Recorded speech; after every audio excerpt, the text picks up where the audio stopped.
بسم اللہ الرحمن الرحیم۔ احد کی لڑائی میں حضرت علی رضی اللہ کی بہادری۔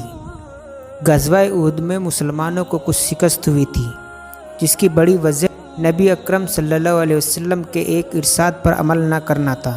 اس وقت مسلمان چاروں طرف سے کفار کے بیچ میں آ گئے، جس کی وجہ سے بہت سے لوگ شہید بھی ہو گئے اور کچھ بھاگے بھی۔ نبی اکرم صلی اللہ علیہ وسلم بھی کفار کے ایک جتھے کے بیچ میں آ گئے اور کفار نے یہ مشہور کر دیا کہ حضور صلی اللہ علیہ وسلم شہید ہو گئے۔ صحابہ رضی اللہ اس خبر سے بہت پریشان حال تھے اور اسی وجہ سے بہت سے بھاگے اور ادھر ادھر متفرق ہو گئے۔ حضرت علی کریم اللہ وجہہ فرماتے ہیں، جب کفار نے مسلمانوں کو گھیر لیا اور حضور اقدس صلی اللہ علیہ وسلم میری نظر سے اوجھل ہو گئے، تو میں نے حضور صلی اللہ علیہ وسلم کو اول جندوں میں تلاش کیا، نہ پایا۔ پھر شہیدوں میں جا کر تلاش کیا، وہاں بھی نہ پایا۔ تو میں اپنے دل میں کہا کہ ایسا تو ہو ہی نہیں سکتا کہ حضور صلی اللہ علیہ وسلم لڑائی سے بھاگ جائیں۔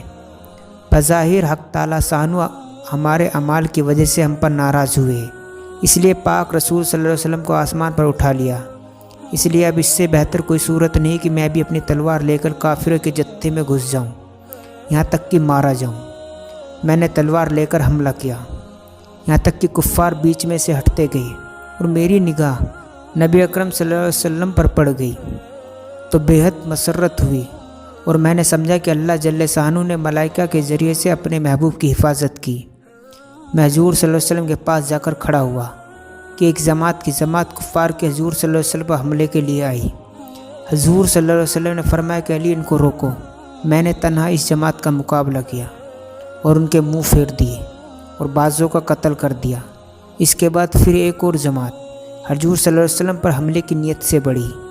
آپ نے پھر حضرت علی کی طرف اشارہ کیا، انہوں نے پھر تنہا اس جماعت کا مقابلہ کیا۔ اس کے بعد حضرت جبرائیل علیہ السلام نے آ کر حضرت علی جمع مردی اور مدد کی تعریف کی تو حضور صلی اللہ علیہ وسلم نے فرمایا، بے شک علی مجھ سے ہے اور میں علی سے ہوں، یعنی کمال اعتقاد کی طرف ارشاد فرمایا۔ تو حضرت جبرائیل علیہ السلام نے عرض کیا، میں تم دونوں سے ہوں۔